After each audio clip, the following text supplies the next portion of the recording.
transmisión de hoy, lunes 23 de febrero. Está con nosotros Jenny Delgado, una amiga y compañera de camino de varios y de varias. Ah, el tema que vamos a abordar hoy es sobre migración, fe y poder. Y la pregunta con la que más o menos queremos dar vuelta todo nuestro diálogo y cerrar es qué implicancias tiene la política migratoria de Estados Unidos para el continente. Y esta pregunta nos evoca también un texto bíblico al que estamos acostumbrados a reflexionar en el marco de cada uno de los temas que abordamos. Y hablar de la Biblia en este marco del tema de migración es ponernos a pensar en el libro de Éxodo, fundamentalmente. Un Dios que no es Dios del poder, que no es Dios de los poderosos, sino es un Dios de la periferia.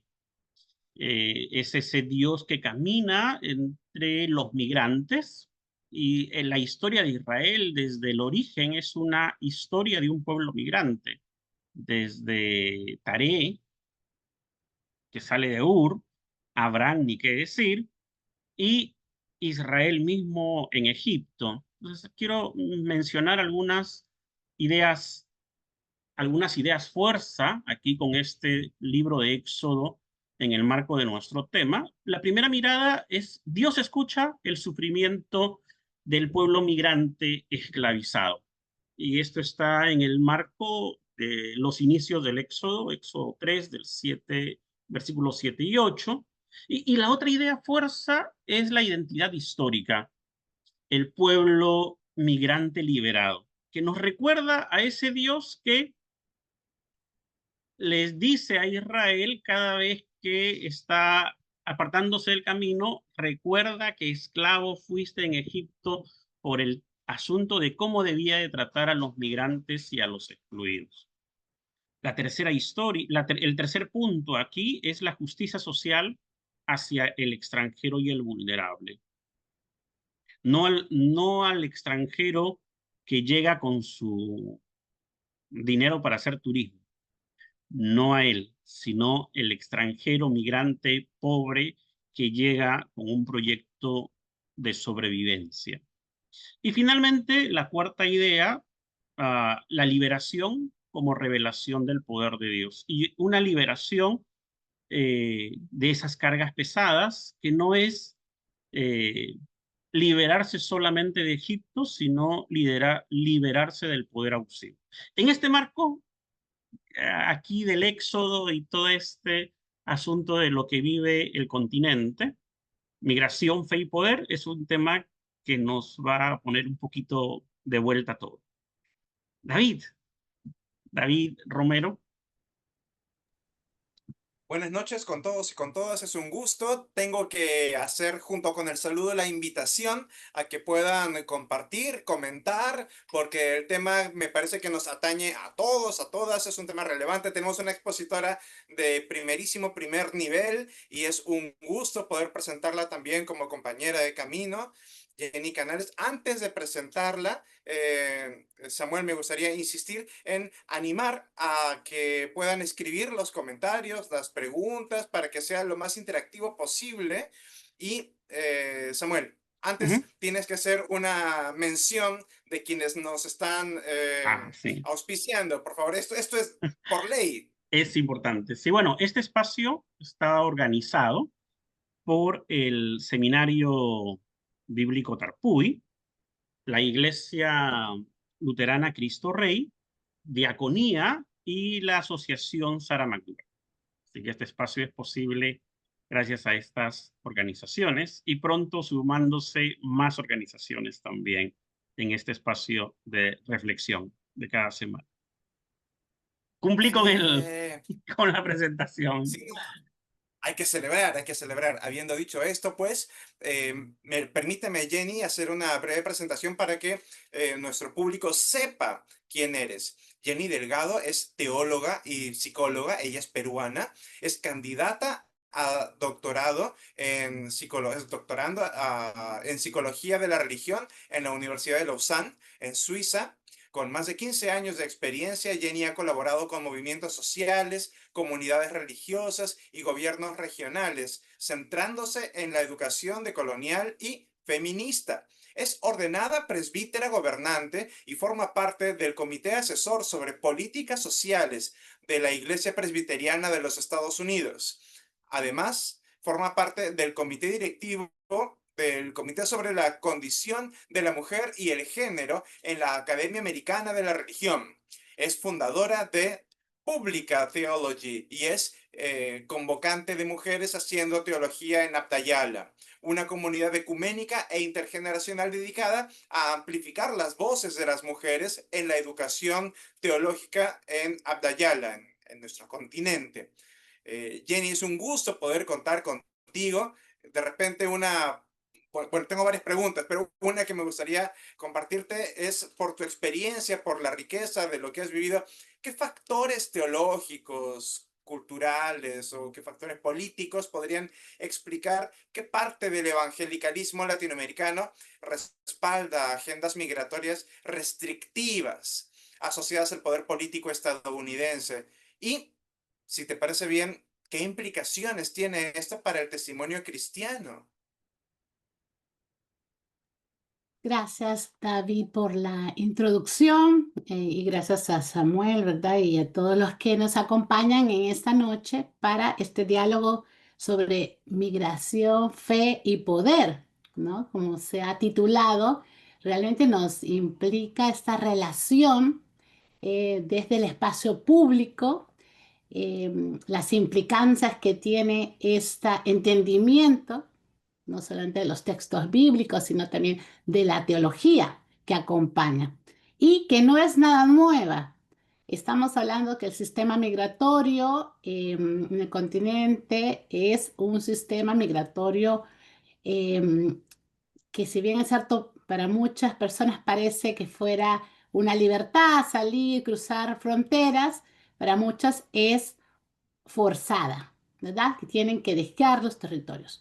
Y venimos de antecedentes históricos coloniales, venimos de antecedentes históricos en los cuales ha marcado fuertemente lo que es la migración, ¿no? Desde la llegada de los europeos al continente, hay un sistema migratorio desde el forzamiento de las comunidades de poblaciones originarias, ya tenemos misiones, reducciones y otras formas en las cuales se ha la migración forzada, la migración de desplazamiento de las poblaciones, luego con la creación de las repúblicas, de las llamadas independencias, tenemos migraciones, hay fronteras que comienzan a marcarse, ¿no? Que es Bolivia, que es Perú, que es México, que es los Estados Unidos, y finalmente tenemos las que vemos en este momento, que serían las más modernas, las cuales controlo fronteras y creo limitaciones de espacio. ¿Qué textos bíblicos, qué hay detrás, qué teología? Ya Samuel digamos, empezaste dando este panorama bíblico sobre lo migrante que uno puede ser, lo transitorio, y también bajo tu experiencia o la experiencia personal, si eres mujer, si eres hombre, si eres madre con los hijos migrando, si eres padre forzado a ir a trabajar. Estados Unidos tiene unas leyes migratorias que llamamos que están rotas, pero no porque no funcionen, sino que son perversas. El sistema migratorio ha funcionado y ha mantenido una clase social, una élite en la cual se ha puesto en evidencia que ha hecho también enriquecer la clase, el grupo, la población migrada, los llamados antes braceros, que cruzaban fronteras para trabajar en los campos y viñas, ¿verdad? Y tenían el hecho a regresar a sus casas. Luego el recorte de ese proceso migratorio o esa regulación para dejarlos en el abandono. Entonces, lo que vemos ahora es un entendimiento del sistema migratorio racista, en el cual es discriminatorio, es decir, se les da residencia de refugio bajo este gobierno de Trump a ciudadanos sudafricanos blancos, porque dice que están pasando racismo en su país, están siendo agredidos, se les entrega estatus de refugiado, eh, mientras que tenemos miles de personas perseguidas en las calles con un sistema de migratorio en las cuales está abiertamente, se les da todo el poder para pararte en la calle, pararte en las escuelas, pararte en los hospitales, en las iglesias y detenerte. Entonces, sin duda es un entendimiento de la esfera pública en la cual marca el racismo el tema de superioridad. Hay textos en los cuales desde el sistema colonial anglo o inglés, a diferencia del español que nos ha gobernado, es, dice, vamos a ir, ¿no?, sobre la población porque esta tierra es nuestra, Dios nos da, ellos no lo han usado o está vacía. Hay varias mitologías, ¿no?, de cómo veían la tierra, ¿no? Esta tierra, este nuevo mundo, fíjense el nombre, es esta idea de nuevas tierras, nuevos cielos. Acá hay de todo. Y uno leemos las historias que narran los primeros encuentros, hasta de Colón, podemos ver que acá hay todo, hay oro, hay agua fresca, hay frutas, hay comida.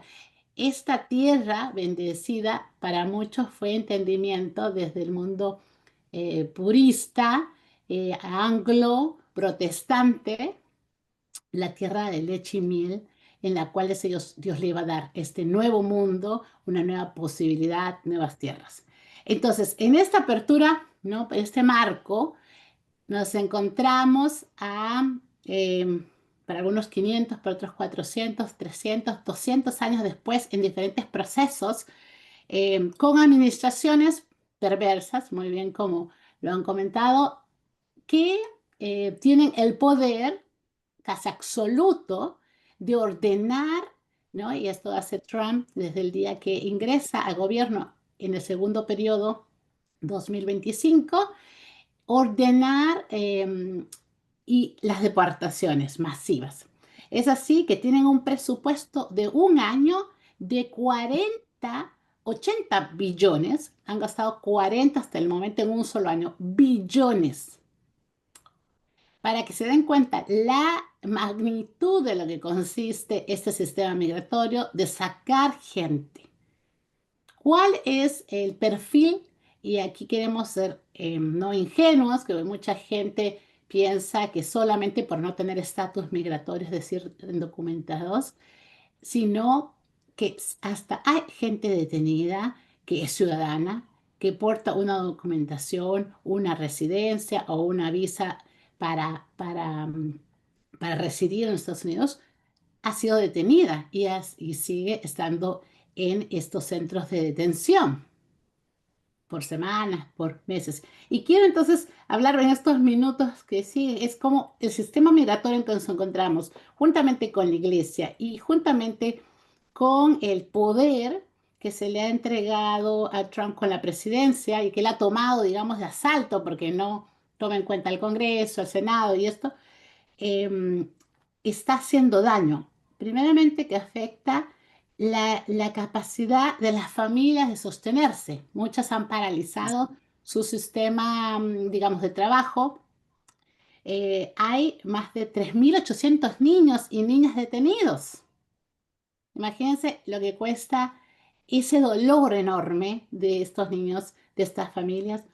Más de 327.000 deportados, o 32, o 327.000 hasta el momento. Imagínense la cantidad de personas que en un año se ha detenido, se le ha puesto en un centro de detención, que son lo que le llaman centros de concentración, ¿verdad? Campos de concentración, se está llamando en este momento, sin atención médica, y ya hay desde el tiempo de Biden en el 2020 denuncias de esterilizaciones forzadas en la población. ¿Qué iglesias se han hecho presentes? La Conferencia de Obispos Católicos de los Estados Unidos ha llamado y ha condenado públicamente las políticas agresivas de ICE. El movimiento de iglesias santuario, que son el movimiento de iglesias protestantes en su mayoría, también ha denunciado, ¿no?, el arrebato, digamos, el querer entrar de los agentes migratorios a las iglesias, por ejemplo, la reflexión bíblica y teológica desde una teología pública y política. Entonces, ¿cuál es el argumento? Entrar en posición antirracista, ¿verdad?, que se tiene, pero sobre todo luchar contra la supremacía blanca. ¿Por qué? Porque esa es fundamentalmente la que valida todos los actos perversos, corruptos sobre el proceso migratorio. Es la que ha sustentado o sigue manteniendo en el sistema, es creer que la población blanca es la población que tiene que gobernar. Se basa a ciertas creencias, y ya lo dije en un inicio, que Dios le ha entregado esta nueva tierra, este nuevo mundo, donde hay riqueza, donde hay tierra. Y cuando entendemos eso, por supuesto que tienen que desaparecer a todo aquel que no es blanco para poder gobernar. La única forma es sostenerse y existir. Por eso hay una apuesta de traer gente blanca, como la gente europea no quiere venir a Estados Unidos porque no le conviene venir, trae de Sudáfrica la gente blanca que ya había mudado de Europa a Sudáfrica. Hay un sentido de pro vida, ¿no?, que tienen que reproducirse. Ahora vemos muchas familias blancas teniendo 4, 5 hijos, lo cual en esta época es un poco llamativo, pero hay una propuesta detrás ideológico.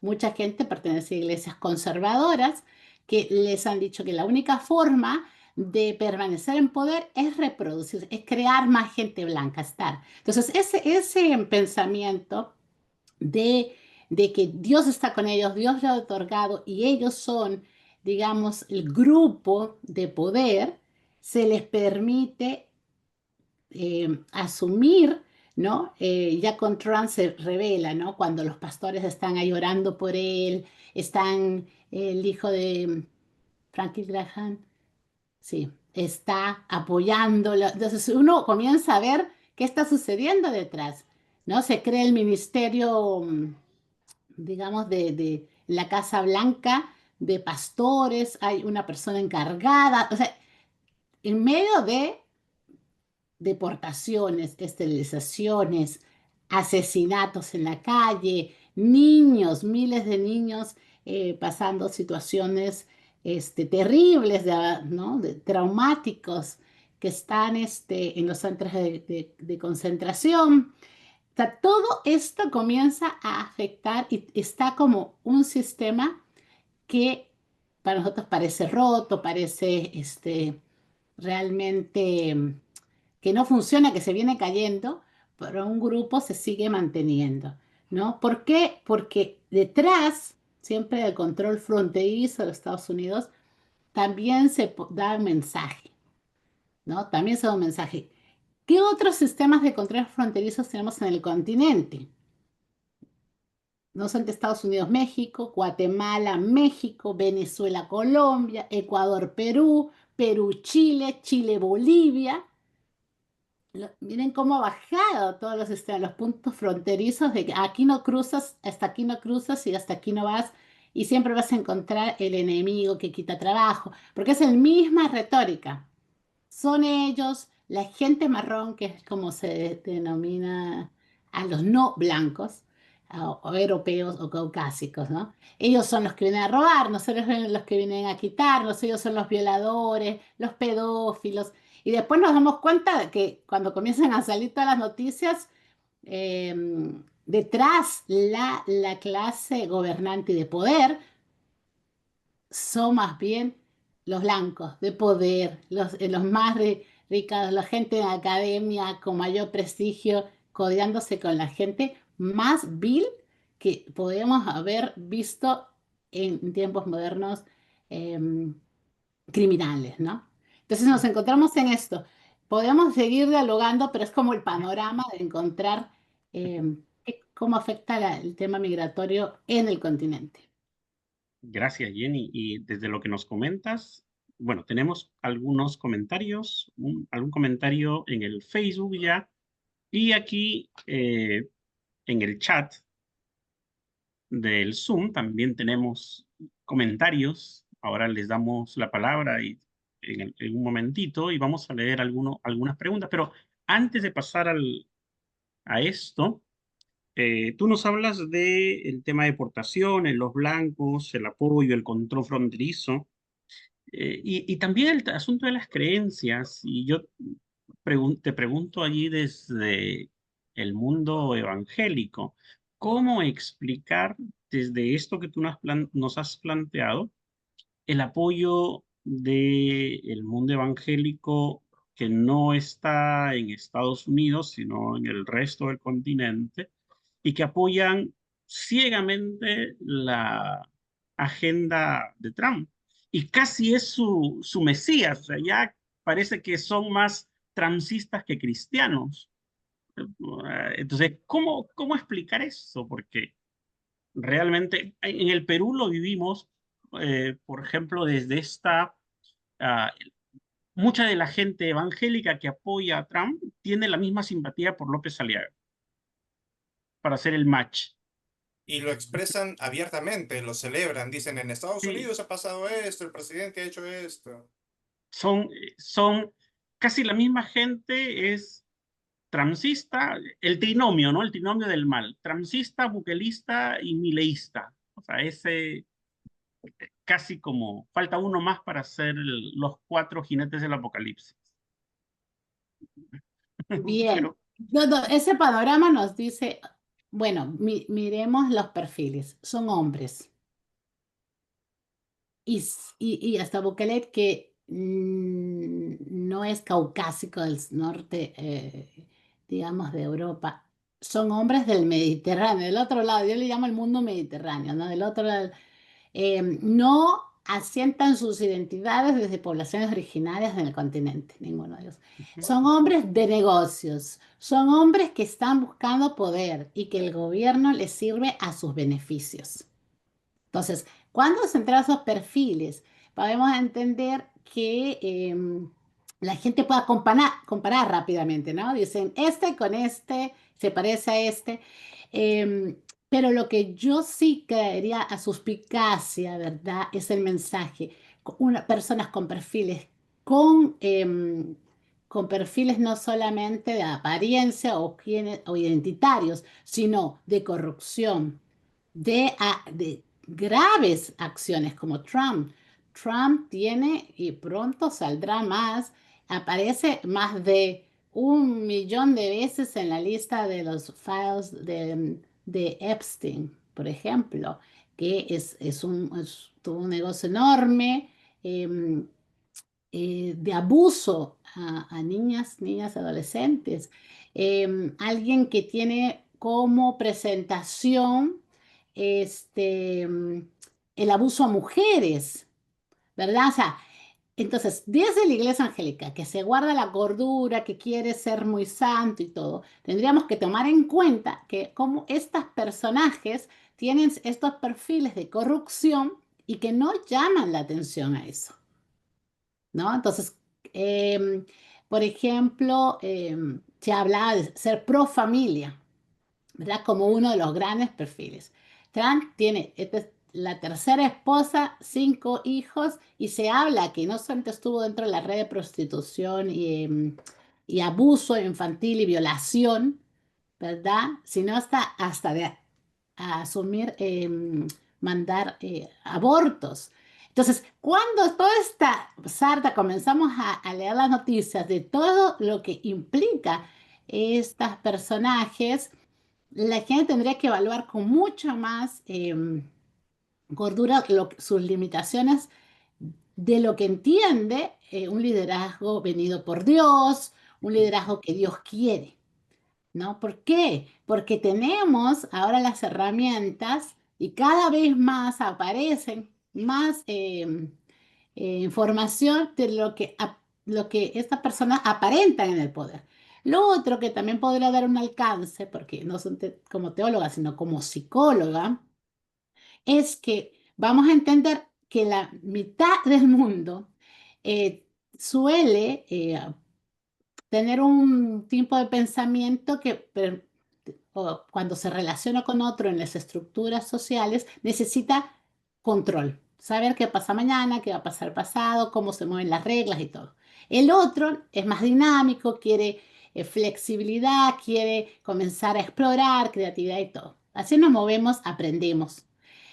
Entonces, cuando ciertas personas asumen que alguien tiene digamos, o una postura rigurosa que quiere saber qué pasa. Cuando vienen otras noticias que dice, mira, esta persona tiene eso y tiene lo otro, y aún así sigue defendiendo a la mismo personaje, es porque quiere que esa persona no aceptar una realidad. Por eso ahora hablamos que cada uno tiene realidades, tiene verdades. Esa es tu verdad, esta es la mía. Pero es porque nos está costando en este mundo moderno que tenemos información casi al minuto y contrastar, nos está costando entender que las verdades son mucho más crueles de las que estamos entendiendo porque está pasando al momento y porque también contrasta nuestra propia moral. Y mucha gente tiene en su propia moral un vacío que tampoco quiere contestar. Entonces, cuando nos medimos a eso, dice, bueno, no es perfecto, yo no digo mis pecados, él no le saco el suyos, y entonces Trump comienza, y uno ve, ¿no? O torongo no come torongo, dirían aquí. Exacto, pasa un año, pasa 2 años, ganó la segunda, o sea, otra vez. Entonces, pero ¿cómo no aprendieron de los primeros años? Hasta gente, por ejemplo, en el sistema migratorio, gente que no tiene documentación en los Estados Unidos, decía, cuando Trump decía que iba a deportar a los criminales y todo, gente decía, yo le apoyo. Y tú dices, pero ¿cómo? Pero van a ir por ti. No, porque él dice que solamente los criminales. Y hay familias que han sufrido, imagínense, tan fuerte es que gente indocumentada le ha apoyado. Y después diciendo, ay, yo pensé que no hablaba de mí, porque él decía a los criminales.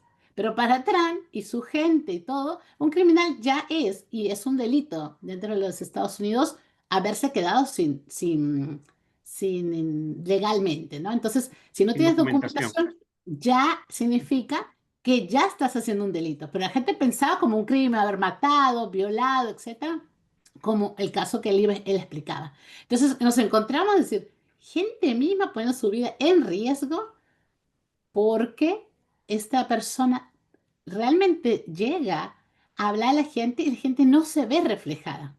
Ujú. David, no sé si tienes una pregunta. Si no, leo el comentario o la pregunta que tenemos aquí en el chat.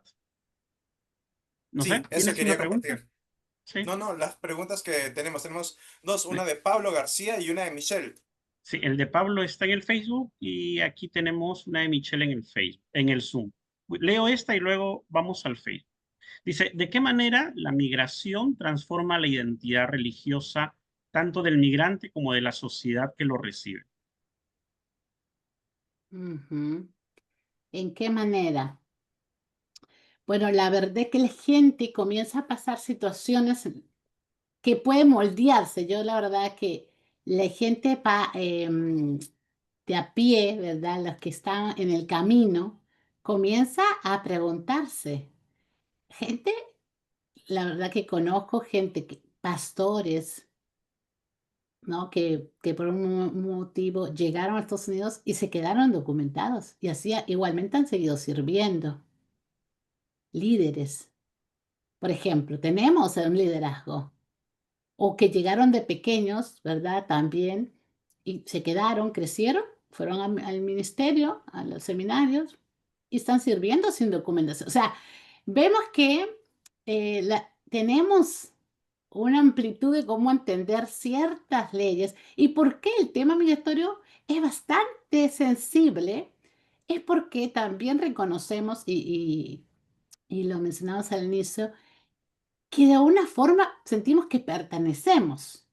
Entonces, al no haber ese sentido de que yo no pertenezco, entonces me tengo que ir, la gente expande el sentido de pertenencia y también se aproxima a ciertas formas de morales de entender. Y cuando lees la Biblia, también vas a encontrar pasajes que pueden sustentar el tema migratorio y no hay papeles que valgan en este sentido. Cuando vemos posiciones también sobre ¿no? Los que asumen el poder y que también fallan, y que también el rey David, ¿no? Que es el texto de la gente le encanta Que leerlo sacan el porque rey David. falla, es humano, tiene sus deseos, y bueno, Dios lo puso, Dios lo levantó. Entonces, Y era, perdón, la niña de los ojos de Dios. exactamente, la gente puede entender que la humanidad, y más si es sobre un hombre, se le entiende más humanidad, se le es más clemente, ¿no? Si las mujeres nos equivocamos, nos dan poco perdón, pero la gente, por eso, o sea, por eso el liderazgo, por ejemplo, de Trump llama la atención. Entonces, pero ¿cómo es posible que tenga tanto poder cuando se le conocía muchas de las cosas y desde la iglesia, ¿verdad? Entonces, líderes que o que siguen creyendo que él es un buen representante. Claro. Y Entonces, en esa línea que dices de David, calza bastante bien cuando se dice que también era rubio, ¿no? La traducción dice que era rubio, era de buen parecer. bueno, Estamos cuando fregados. dicen buen parecer, la gente se imagina un rubio alto Y así. el texto, la Reina Valera traduce primera de Samuel 16:12 y 17:42, dice que era rubio, así que la gente tiene ese ideal, ese ícono. O sea, ya lo demás estamos terriblemente fregados, o sea, hay que parecerse a él. Todo lo demás, o sea, la mayoría del mundo que no es rubia, ¿no? Sí, pues sí, sí, sí. Así que, bueno, De David, repente, de repente esto se condice y estas, no quiero decirlo, bueno, ya para que racismo en la Biblia, estas nociones clasistas, racistas, etnocentristas, se condice con algunas ideas que se encuentran en la cultura norteamericana, como por ejemplo la doctrina del destino manifiesto, que es muy calvinista, muy propia de las iglesias protestantes. No directamente una adaptación, podría decir yo, y por otro lado, esta proviene del mundo de las teorías de la conspiración, la teoría del reemplazo, ¿no? En donde me victimizo, yo blanco, bueno, yo no soy blanco, pero si lo fuera yo blanco, soy una minoría, me están persiguiendo, nos estamos extinguiendo, hay que protegernos. y Que es un absurdo, pero reproducirse, bueno, como esa es la decía teoría. Jenny, ahora están en el afán de tener más hijos. Sí, ahora realmente los círculos y en varias iglesias, mayoría, bueno, evangélica, sobre todo blanca, sí se, una gran énfasis, ¿no? Un gran énfasis a la familia, no por amor al sentido del cuidado familiar, sino de tener más hijos, ¿no? Y seamos, o sea, si es que vemos el panorama mundial, la gente blanca o sentido es la europea descendiente en el mundo es la minoría en el mundo, es cierto el sentido. Pero cuando se trata de control y poder, es la mayoría, son los que más poder tienen en el mundo. Entonces, cuando vemos esta forma de relación, aparecen entonces estos sentidos mismos, lo que acaba de pasar en Perú con la elección del presidente número 8 en los últimos 10 años, ¿no? ¿Por qué no votar por la candidata, pero con el candidato, ¿no? Esto es muy blanco, parece muy, vamos a mover las fichas, qué apertura, qué vista queremos a dar a lo que es el Perú. Entonces, todo eso juega Trump como hombre blanco de negocios que ha estado por muchas décadas, ¿verdad? En la cara de los Estados Unidos, él y toda su familia. Entonces, cuando se Hacen una reunión, aparece toda su familia con todos sus hijos, con todos sus nietos. Es enorme cuando se reúnen y aparece, ¿no? Porque ha tenido familia en con tres diferentes mujeres y de ahí lo mismo y aparecen. Entonces hacen como un bloque de unidad. Entonces, una imagen de lo que quieren de los Estados Unidos. Entonces, eso realmente ayuda a un discurso de poder. Y para ellos es realmente se repite y se repite la supremacía blanca como forma idealista, ideológica de existir. Entonces, todo aquel que no es blanco simplemente es negro. Y si no es negro es marrón, como ellos llaman, ¿no? Y tiene que ser desaparecer. Entonces, el programa de migración, como les digo, que sea millones de millones en este año, solamente para crear terror, asesinar, desaparecer y dejar en centros de deportación. Hay un montón de gente desaparecida que, por ejemplo, no se está dando fe de dónde están cuando se les detuvo, porque se les deja. Ahí se está en la calle, para el carro, tú puedes tener al bebé detrás, sentado, te arrancan del carro y te llevan. El otro día una señora escuchó llorar al bebé de 18 meses. Cuando se acerca al auto que está estacionado, con la puerta abierta, el bebé estaba adentro, al padre se lo habían llevado. No les interesa dejar niños abandonados. El padre puede gritar, llorar, madres lo mismo, y en medio del camino están ahí deteniendo. Entonces, ¿cuántos niños? Estamos hablando de más de 3.800 niños ahora. Este, que sabemos que está en esta lista, ¿cuántos niños? Entonces, vemos este deseo traumático, ¿no? De poder, de ejecución contra lo que yo llamo, y mucha gente dice, no, son contra los latinos y todo, es población originaria. Sea que venga de México, de Perú, de Guatemala, de El Salvador, todas estas personas, su mayoría son población originaria. Y si también respetamos y defendemos los derechos de las poblaciones originarias en nuestro continente, que cada día son menos y cada día hay menos personas que se identifican como tal, tenemos que salvaguardar la vida de la población originaria. Desde el inicio de la colonización hay un problema ideológico en el cual tenemos que nosotros prestar atención. Es el exterminio, la matanza, el genocidio de la población originaria y su descendencia. O sea, cuando Trump ordena parar, detener, matar, desaparecer, poner en campos de concentración, que le llaman centros de detención, pero son básicamente masivos, estás en el piso durmiendo sin atención, agua, la comida casi escasa, eh, son exterminio genocida. Entonces, si es que nosotros no le llamamos el nombre como le tenemos que llamar, caemos en no ponerle el peso que debería, ¿no? Entonces, está deportando. No, está traumatizando gente, está Ujú. a niños. Entonces, sin eso, una relación muy cercana a lo que está pasando Gaza, Israel, en Palestina, lo que está haciendo Israel contra los palestinos. Entonces, son sistemas alrededor del mundo que están poniendo énfasis, ¿no? sobre la población originaria de los territorios para tener poder sobre ellos. Entonces, no es ingenuo. Claro, ahí no hay nada de ingenuidad, hay el interés de exterminar al otro, ¿no? Al diferente, para supuestamente salvarse ellos, ¿no? Porque no quieren salvar al mundo, quieren en el discurso salvarse ellos. David Limo puso un comentario que más que leer el comentario, que es bastante largo, me gustaría darle un par de minutitos, un minuto para que lo comente y si tiene alguna pregunta. Gracias. Sí, gracias Samuel. Saludos Jenny.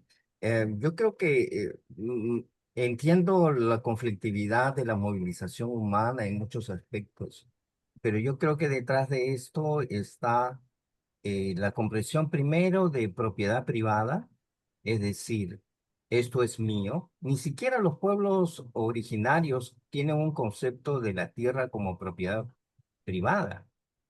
Eso es muy interesante y es interesante también plantearnos la idea de una lectura teológica del Dios de un pueblo errante cuando se ocasiona la ciudad amurallada, que es profundamente criticada en el Antiguo Testamento. Ocurre todos los debacles. Y esto es lo interesante tanto en Estados Unidos como en Gaza, ¿no?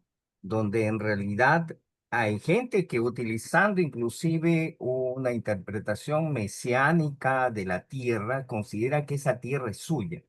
Igual, los dueños de Estados Unidos consideran que Estados Unidos es de ellos.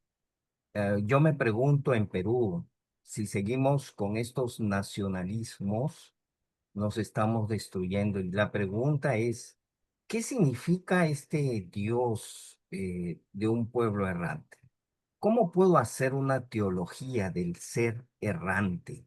Es decir, de ser, en el Nuevo Testamento se habla de ser peregrino, ¿no? Del que nada es nuestro, que todo es de Dios, que en esa lectura de esa manera de encontrarnos como Dios y como iglesia, que creo que es un error de muchas iglesias institucionalizadas en Estados Unidos y en otras partes de Europa, donde han determinado la teología, han determinado el modo de ser iglesia. Yo creo que la migración nos invita a otra manera de ver a Dios, de otra manera de ser iglesia. ¿Cuál es esa otra manera de ser iglesia? Yo creo que ahí está mi pregunta y quizás está las razones de nuestras reflexiones hoy. Gracias, Jenny. Eh, Permíteme añadir a la pregunta y al comentario de David Lima la pregunta de Pablo García, que me parece que está relacionada para poner una de cal y otra de arena. Pablo García Aguirre pregunta, ¿estamos listos para recibir la migración de la hermana República Boliviana? Hablando desde Perú. ¿Qué tensiones parecidas o diferentes a a la venezolana representan? Es decir, por un lado, nuevas formas de aceptación de migración y por otro lado, el desafío de la convivencia. Claro, yo creo que ahí lo clave es entendernos que estas fronteras, lo que llamamos ahora Perú, Bolivia, Estados Unidos, son inventadas, ¿no? Esta demarcación de territorios son inventadas. Ya hemos pasado en los últimos 500 años de la colonización diversas divisiones administrativas. Y lo que llamamos las repúblicas es una más. Estas fronteras nos hacen también ver nuestros sentidos, nuestro sentido de formación de nación, de somos nosotros, Perú versus Bolivia, ¿no? Estados Unidos versus todos los demás, porque realmente ni siquiera podemos decir su frontera a México, sino todos los demás que aparecemos debajo de México. Entonces, el sentido de propiedad, como bien dice el reverendo David, es como ese sentido de supremacía. Es decir, esto es mío, ¿y quién te lo dio? Ahí la respuesta va a variar muchísimo. ¿Quién nos dio esa propiedad? Y muchos les cuesta decir que fue el proceso colonial, que el proceso colonial fue un proceso opresor, fue un proceso genocida, fue un proceso de asesinato de los pueblos, ¿no? Un proceso corrupto político. Y bajo esa corrupción política, nosotros tenemos territorios. De cuando la gente se embandera, ¿no? Esta es mi patria, mi matria, mi nación, Perú tiene reconocidas 52 lenguas, idiomas, ¿verdad? Y cada territorio de Estados Unidos tiene 520 y pico pueblos originarios, naciones reconocidas. Entonces, si nos ponemos a contar, yo he más o menos hecho el trabajo, estamos hablando de mil y tantas en todo el continente vivas aún, más de 1000 naciones de pueblos originarios, pequeñitas, pero vivas. Entonces, cuando hablamos de estos territorios privados, de que es Perú, Venezuela, Bolivia, ¿no? Son modernos. Y como no lo entendemos, cuando uno no entiende algo, se cierra. Cuando uno no quiere comprender la dinámica, nos, no puedo más, tapo, pongo pared, pongo frontera, enlambro de aquí para acá. Entonces, porque no queremos entender más el tema de los territorios. Entonces comenzamos a construir, Tran ya no sabe qué más alto, más grueso, más ancho es esa pared, ¿verdad? Y seamos sinceros, ninguna pared ha quedado en pie cuando pasa el tiempo. Todo se cae. ¿Por qué? Porque esos imaginarios de poder se tiene, ¿no? Que quiere ser un poco absolutos, no lo son. Y el transitar, el caminar del pueblo, ¿verdad? Rompe esos caminos. Uno mira nomás un parque, aparece el parque, las veredas y todo. Y al medio de muchas del gras, del pasto, vemos ahí el camino que la gente se ha hecho para recortar. Porque el que se le ocurrió, la vereda de acá, se le ocurrió el arquitecto, el diseñador, pero se olvidó que la gente busca la vida. Entonces, la vida, si yo tengo que llegar al paradero y cruzarme el parque por otra intersección, me busco la vida porque tengo que llegar al trabajo, tengo que llegar a mi casa, y vemos esos caminos, que son los caminos que ahí debería hacerse el camino de verdad, y no el que se hizo de manera quizás del diseño. Entonces, los fronteras yo lo veo de la misma forma. Pero cuando dejamos atrás esas barreras de poder y nos vemos como hermanos, tenemos muchas más cosas en común con los hermanos de Bolivia. Somos primos hermanos con los bolivianos. Entonces, estamos en constante relación, nuestras lenguas, nuestras culturas, ¿no? Yo voy a Cusco, me voy a La Paz, es la hermandad. Estás del lado de Titicaca de un lado, estás al otro lado. Entonces, cuando desconocemos, tenemos miedo. En los Estados Unidos la gente tiene terror México. O sea, ¿te imaginas México? Fron- cruzar la frontera en San Diego, California, los Estados Unidos, San Isidro se llama el distrito, cruzado frontera hacia el otro lado de Tijuana, que lo he hecho un par de veces cruzando, caminando. La gente tiene terror cuando llegas a cruzar frontera y parece el proceso migratorio, pasas chac, chac, chac, chac, las puertas y sales al otro lado y parece, estamos, no sé, allá en La Victoria, en Lima, ¿no? Entonces apareces y Una bomba atómica. sí, no, la gente está vendiendo, está haciendo, y las calles, el bus. Al otro lado es todo ordenado, ¿no? Como el mall y la vista Como el muro de la vergüenza aquí. hay como exacto, hay como un trencito y todo está ordenado, ¿no? Entonces, cuando no cruzas, como, exacto, pasas Surco, pasas al otro lado Villa María.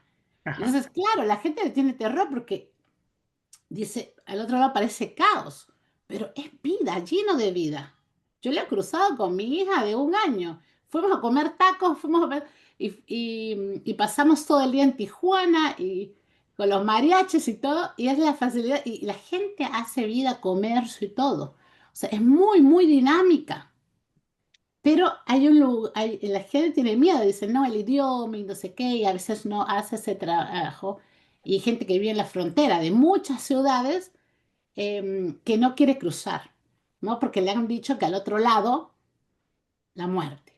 Está el Entonces, abismo. Al otro lado está el está abismo, ahí. está el diablo, está. Entonces, Da curiosidad porque dices, no, es que no hablo español, no me puedo cruzar, dice mucha gente que conozco. Y es gracioso, vas a Europa, pasas de España a Francia, de Francia a, no sé, a Bélgica, ¿no? Te vas aquí, vas a Suiza, y cada país tiene su idioma. Cada país tiene su idioma. Vas paseando por toda Europa y la gente no tiene miedo. No tiene miedo, va cruzando y va feliz pasando las fronteras. Entonces, esa idea de que, hablo español y el otro habla inglés, o los que hablan español en Perú y los que hablan portugués en Brasil, y nos da terror los idiomas, nos da terror enfrentar. Ese miedo, les digo, no es nuestro. Ese miedo viene sembrado desde la colonización, cuando nos dijeron que nosotros teníamos que hablar español y los del norte les dijeron que tenían que hablar inglés. Ese miedo es la lucha de poderes de los reinos. Piensen ustedes, ¿qué reino se sigue en pie en Europa? Y son los más fuertes. El reino español, el reino portugués y el reino inglés de Reino Unido. Son los más fuertes reinos porque tienen sus colonias a este lado del mundo vivas. Nosotros seguimos teniendo comportamiento colonial.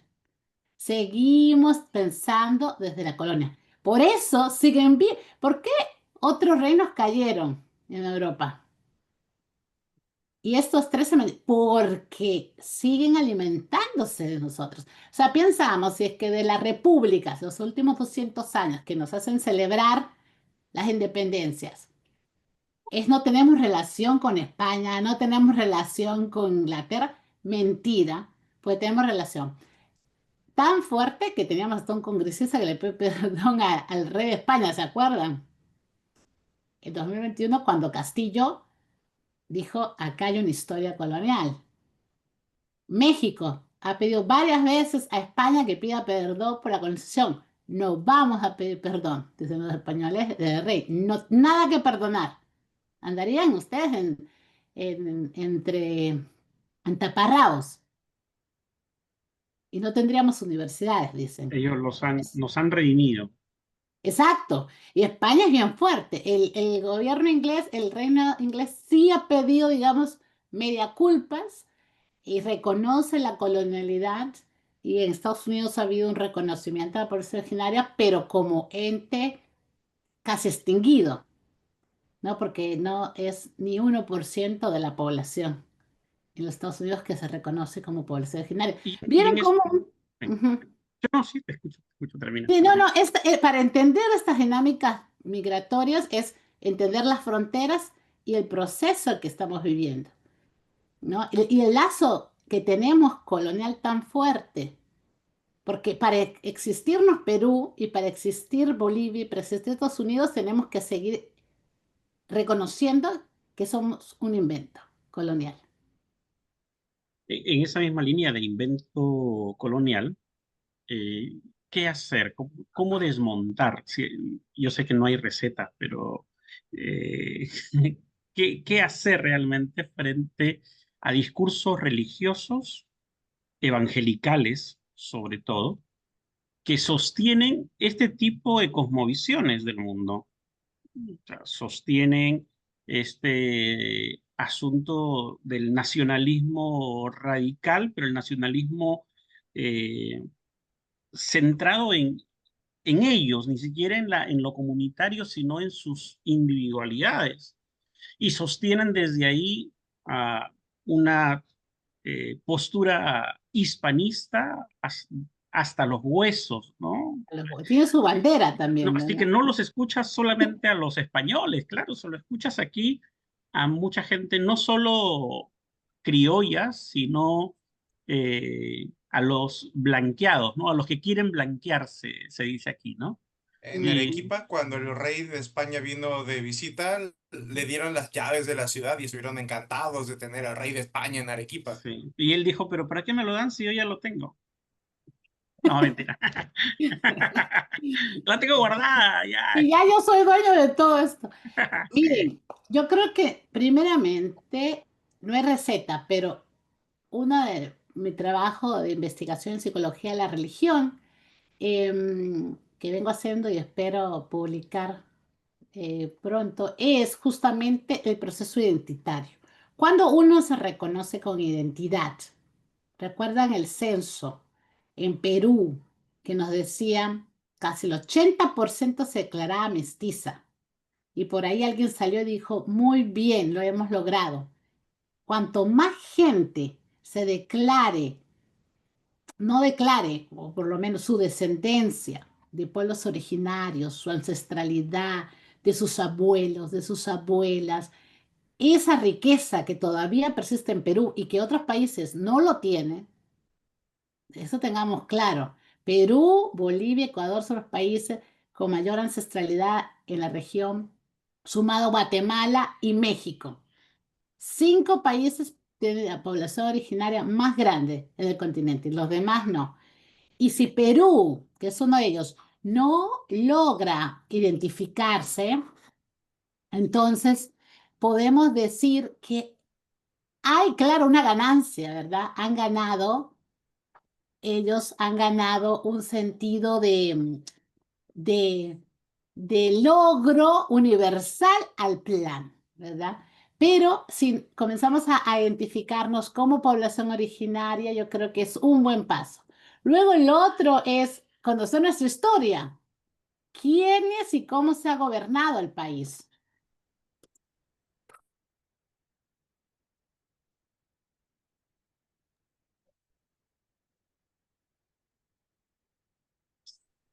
Ya, apago el audio. Samuel, de repente podríamos, me parece que ha salido Jenny, había un comentario. Mientras Jenny regresa, bueno, agradecer a quienes están en Facebook y a quienes estamos aquí. Está la profesora Nidia Fonseca, por ahí la he visto. Bienvenida, profesora. Está Eduardo Arbocó. De los que conozco está Demetria. Así que bienvenidas, bienvenidos. Un gusto tenerles en este tiempo de diálogo. Ah, Así que va a ser de mucho gusto si quieren participar y poder preguntar o hacer comentarios también. Así Y va a que quedar también para después porque luego se va a publicar el video en YouTube, en donde permanecerá por mucho más tiempo. sí, exactamente. Gracias. Exactamente. Bueno, Disculpen. Jenny, estamos bien. Algo administrativo familiar que atender. Está. Bueno, el proceso identitario marca la forma en la cual nosotros podemos organizar también nuestros derechos. En la medida que haya menos reconocimiento de dónde venimos, el poder exterior puede controlar más nuestros recursos. Entonces, cuando la gente, por ejemplo, tenemos la minería en Perú, cuando viene y dice, vamos a financiar, vamos a apoyar, ¿qué más? Financiamiento extranjero, inversión extranjera. Mira cómo se escucha. Los recursos son propios. Es de nuestros ancestros. Mis abuelas, mis abuelos vienen de Cajamarca, una de las zonas mineras más grandes y más corruptas del país y población más empobrecida del país. Entonces estamos pensando que venga, esa es la versión más moderna de colonización. Queremos que venga y casi le rogamos que entre.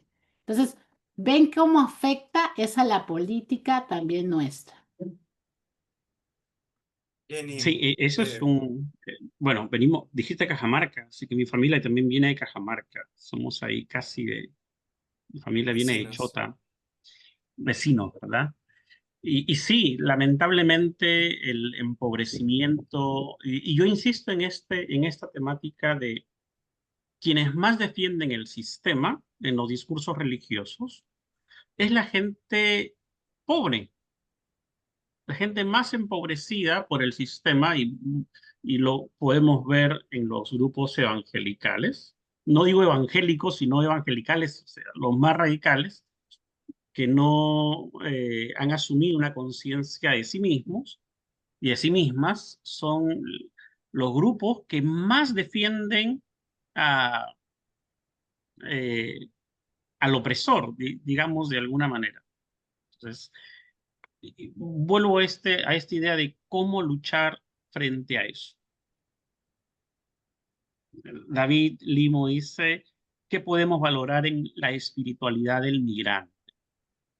Eh, ¿qué nos dices de eso, Jen? O lo planteo como lo pregunta Juan Martín, porque está Ujú, relacionado. Las ujú. políticas migratorias actuales reflejan más un miedo a perder el sueño americano, entre comillas, o verdaderamente la crisis de los valores religiosos que les dieron origen.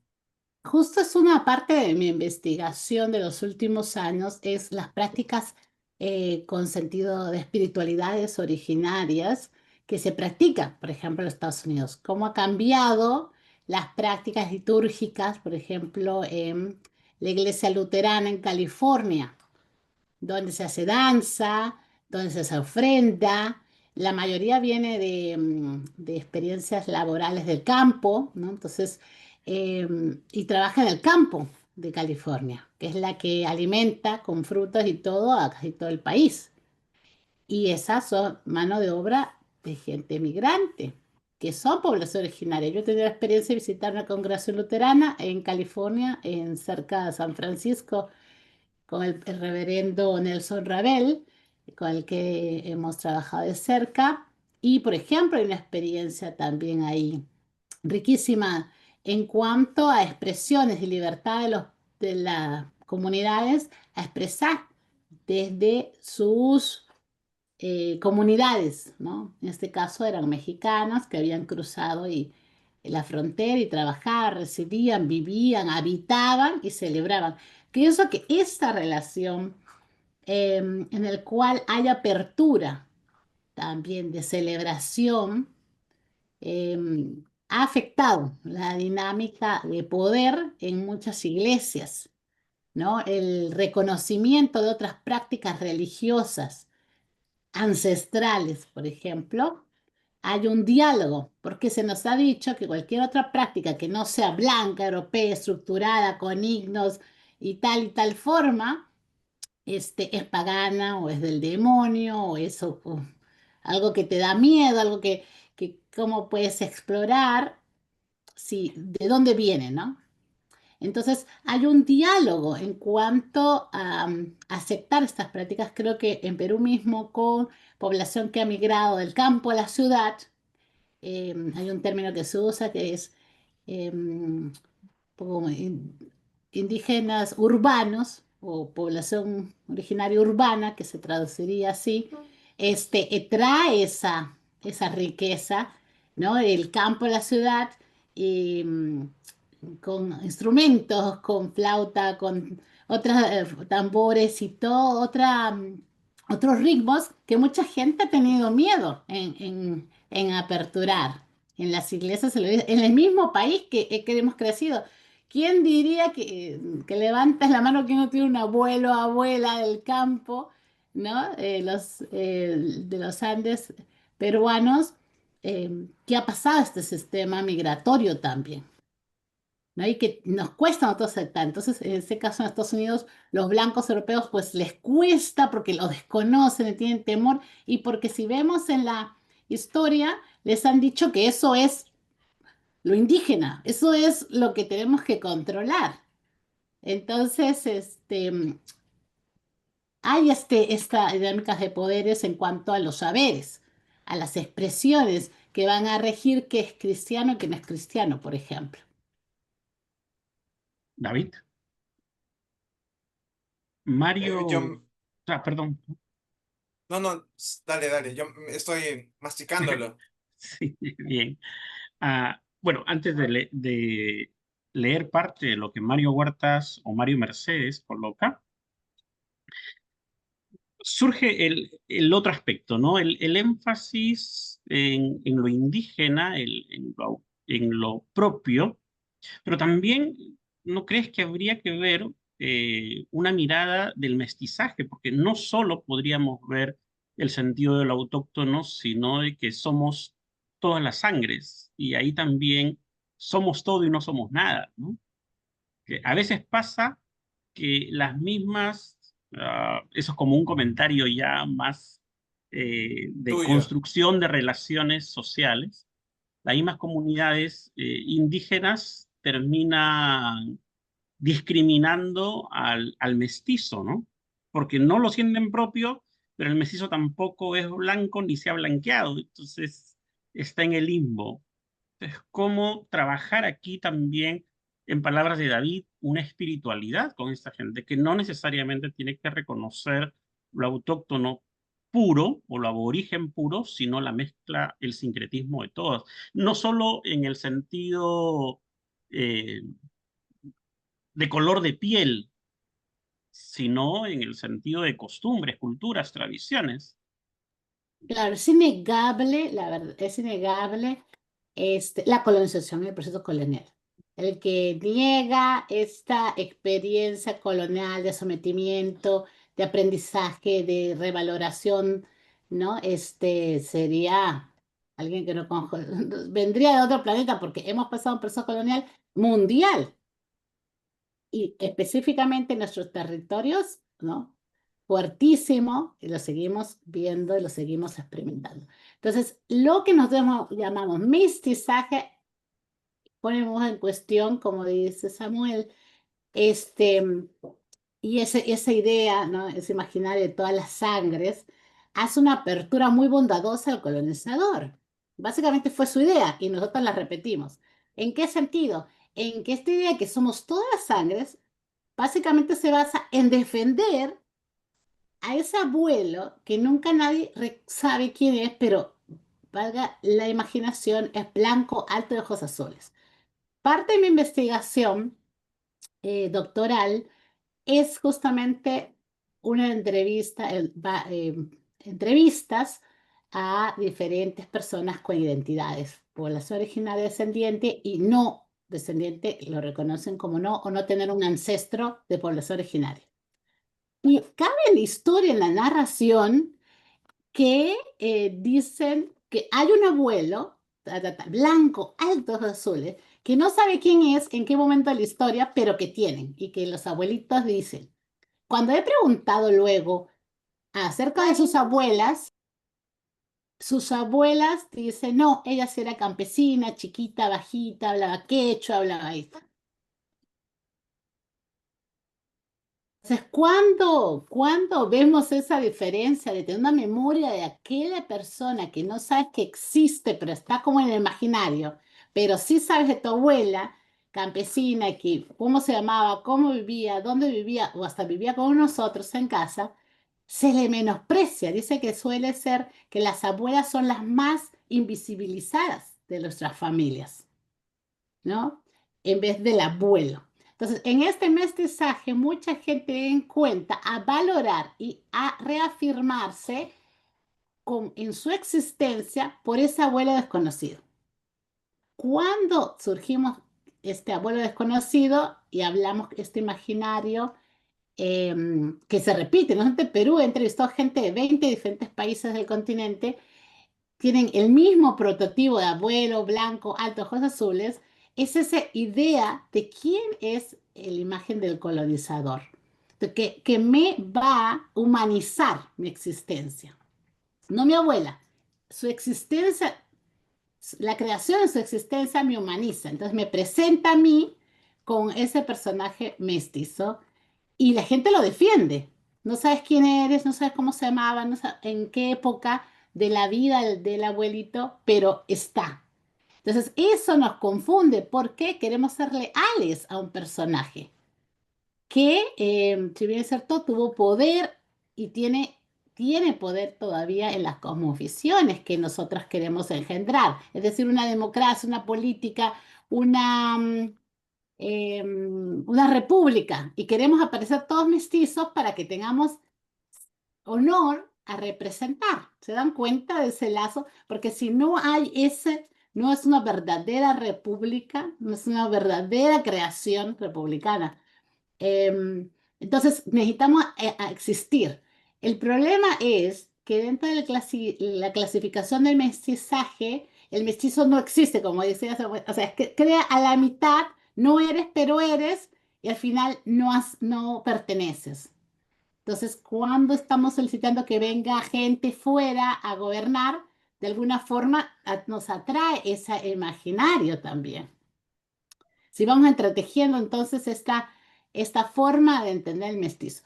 que es problemática. Si bien es cierto, nos decía otra amiga, otra compañera con la cual estábamos dialogando una vez, decía, bueno, pero hablo español o hablo inglés, hablo portugués, ya ese no es mi idioma, mi lengua materna se ha convertido en la lengua del colonizador. Me comienzo a desarraigar, es una existencia, digamos, que sí tiene que negociar. Las poblaciones originarias, si bien es cierto, se han situado en la defensa y sí es una discusión dentro de agentes pastorales desde la población originaria en la cual he participado, porque sí hay resistencia de alguna forma, porque se le ve a ese personaje mestizo como ajeno a la cultura y más bien que va a venir a dar cátedra y va a venir a ser el que va a pregonar esa ancestralidad española o europea o inglesa, no sé, dependiendo cada uno de donde se conoce su historia, eh, como mejor. Entonces, hay ese negocio. Y en la historia tenemos muchos casos, digamos, de traición y otras cosas que la población general recuerda y lo tiene. O sea, también hay una toma de tener también responsabilidad. Pero el otro caso también, el tema es cuando vienen población originaria desde las comunidades y vienen hacia Lima, por ejemplo. Tengo un amigo muy cercano que es hablante ayacuchano. Cuando fue a Lima, fue a la universidad, luego se graduó, enseña en la Católica, por ejemplo, tiene celular, su carro, regresa a su pueblo. Le dicen a él que ya no es del pueblo. Le dicen a él, tú ya eres mestizo. Ya se Claro, porque blanqueó. claro, ¿por qué? Porque tiene carro, trabaja, tiene su celular. Y él decía, pero yo somos hermanos. Y él es quechua, hablante puro, es profesor de quechua. Em, ya la comunidad misma lo ve como extraño. ¿Vieron? Entonces, ese sentido no solamente sucede a los que ya no hablamos el quechua fluidamente, a los que ya nos pertenecemos, no conocemos, sino que viene como ese celo de cuidarse porque recordemos que hemos pasado un proceso colonial y que el extraño que llega a la comunidad puede hacernos daño. Imagínense lo que está pasando ahorita con estos niños, familias que están siendo detenidas por ICE, migratorio, esta agencia migratoria, los ponen en estos lugares espantosos. ¿Cómo va a salir de ahí? Va a salir también casi con una situación psíquica en la cual se tiene que proteger. Cada vez que alguien venga, se van a sentir, ¿no? Nos van a secuestrar de acá. Entonces, más o menos tenemos esa también historia ancestral que tenemos que ser conscientes, porque si queremos vivir como que no existió la colonia, como que no llegaron los españoles, como que aquí no vino nadie y nos hizo daño, sería, o sea, es hasta ahora, porque parece ser parte de la educación, negarla, nos hace justamente, nos expone a la invalidez de estos sentimientos desde las comunidades que se respaldan, se guardan, ¿no? Y todavía y no entramos en el diálogo. Bien. Gracias, Jenny. No sé si hay preguntas o comentarios. Veo varias aquí en el chat, pero ya estamos en nuestro límite del tiempo. Si alguien quiere de aquí, de los que nos acompañan en el Zoom, tomar la palabra, hacer algún comentario y luego vamos a ir cerrando nuestro tiempo. Si alguien se anima. Lena ponía un comentario que me parece, Que no se ha bueno, mencionado que antes. no se ha mencionado. Sí, me parecía que no se ha mencionado aquí. Bueno, no hemos mencionado varios. En los procesos de migración, dice ella, está siempre presente el desarraigo y la búsqueda de una nueva identidad que permite la convivencia en el nuevo contexto. Bien, vamos cerrando. Tenemos comentarios de Mario, David también nos ha hecho varios comentarios. Demetria, Sí, ¿quiere hacer buenas algún noches. comentario? Hola, Demetria. Sí, Buenas noches a todos. Y sí, solo un poquito, ¿no? Si bien es cierto, como nos menciona Jenny, que el poder está en función al idioma, en función al territorio, en función a la religión, a la educación, todo esto. Y entonces para contrarrestar, ¿no? Yo creo que para fortalecernos, porque todos esos variables o esas estrategias que ha utilizado el sistema nos ha permeado de miedo, ¿no? Y entonces el miedo no nos ayuda a desarrollarnos. Entonces, ya ha sido mencionado que todos es para contrarrestar, tenemos que recuperar la identidad, tenemos que conocer la historia, no solo del pasado, sino también de lo que estamos viviendo hoy y de lo que estamos tejiendo esa historia, ¿no? Entonces, uno de los retos, yo creo que tenemos que impulsar el tema de la lectura bíblica un poco más contextualizada, el diálogo de interculturalidad, porque el diálogo está en políticas públicas, la interculturalidad.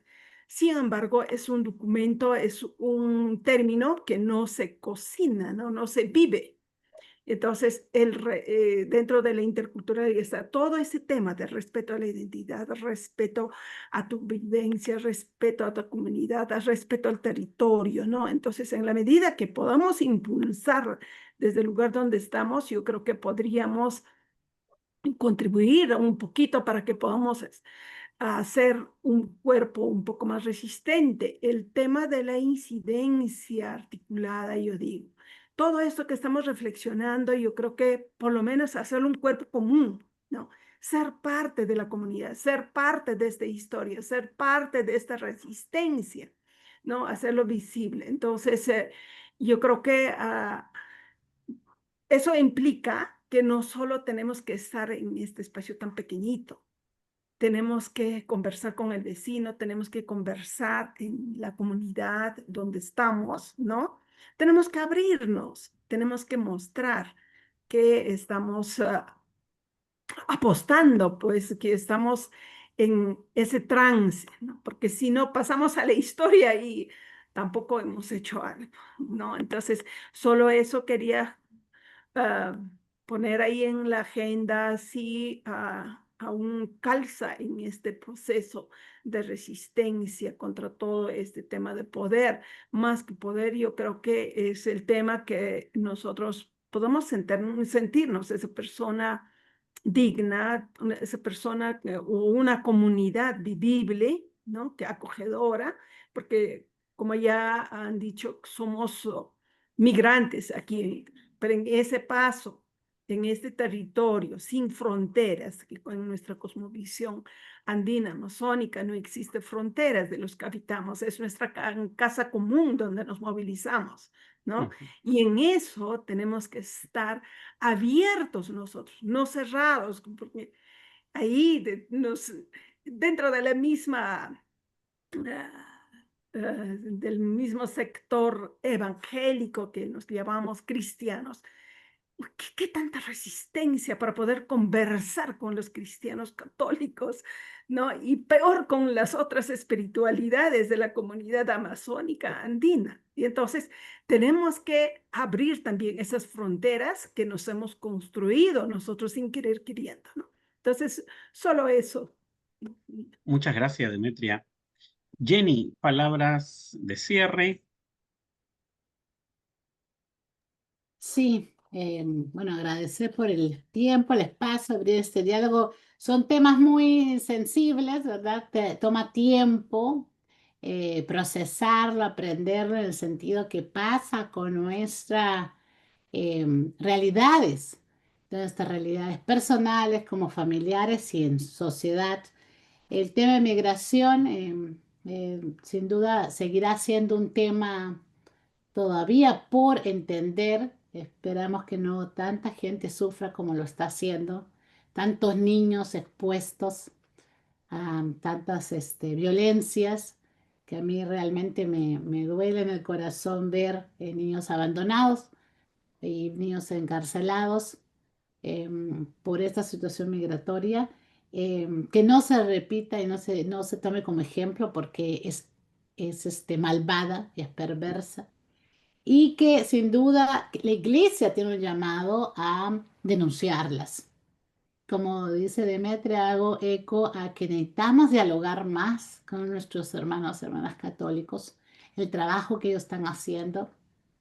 Necesitamos también abrirnos a este diálogo, digamos, ecuménico para poder solucionar temas de tanta envergadura, públicas como políticas, como son este sentido territorial en el cual nos encontramos. Entonces, hago un llamado, ¿no? De una manera que nos animemos a sumar esfuerzos con las iglesias y seamos los primeros dentro de nuestras comunidades de fe que eduquemos sobre este tema, porque si no se va a seguir manteniendo y se va a seguir entendiendo que el sentido territorial en el que vivimos son estructuras naturales y la verdad son inventadas y construidas. ¿No? La gente a veces toma como natural este mapa tan bonito que tenemos en Perú y lo celebramos y lo aprendemos a dibujar de niños como algo natural, como que fueran fronteras naturales y no fueran creación. Entonces, eso nos limita a ver a nuestros hermanos venezolanos, ¿verdad? Que llegaron en un tiempo político difícil de su existencia democrática, y así nos es difícil ver en los hermanos bolivianos y nos es difícil ver en cada una de nuestras, por las fronteras creadas, ¿no? Y por eso es tan difícil que Estados Unidos pueda ver que, que la tierra es para habitarla, cultivarla, sostenerla y en comunidad, no en posesión privada, ¿no? Si ven acá mi mapa que tengo detrás, y hablábamos con David antes en la tarde, ¿no? ¿Qué es el norte? ¿Qué es el sur? ¿Qué es el sur global? Y todo, ahí todavía hay una discusión para el próximo diálogo. Está bien, muchas gracias, Jenny. David, palabras de cierre.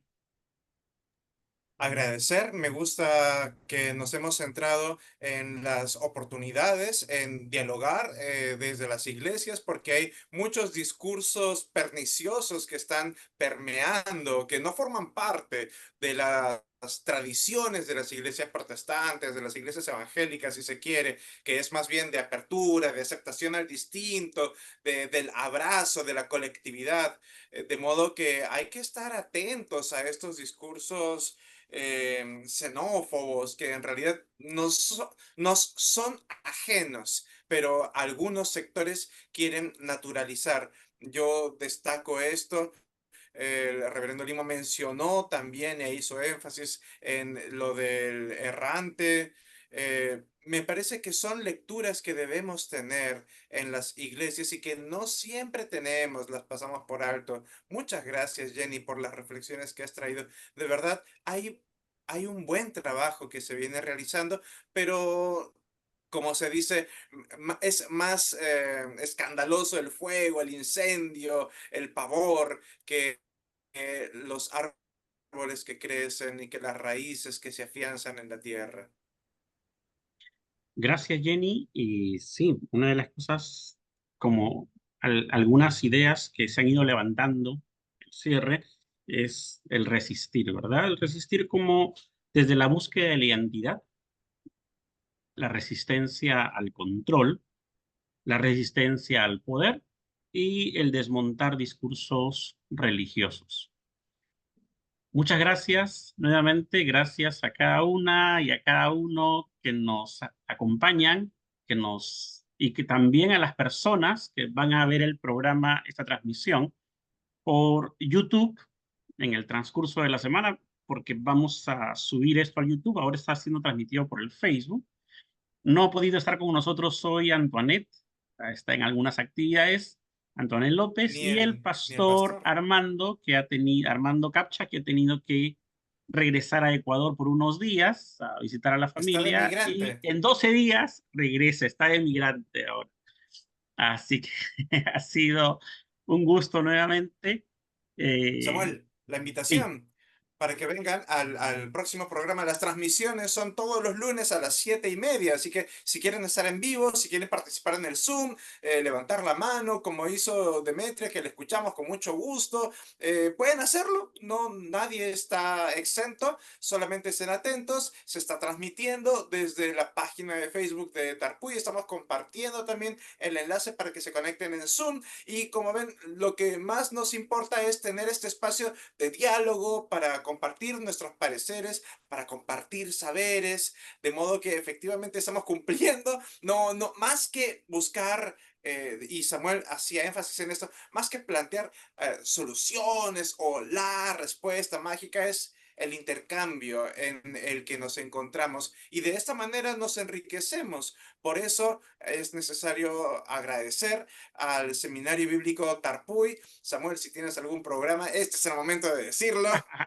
No tenemos estamos todos los lunes, como decía David, y este espacio es organizado por Seminario Tarpuy, la Iglesia Cristo Rey, la Asociación Sara McDougall y Diaconía.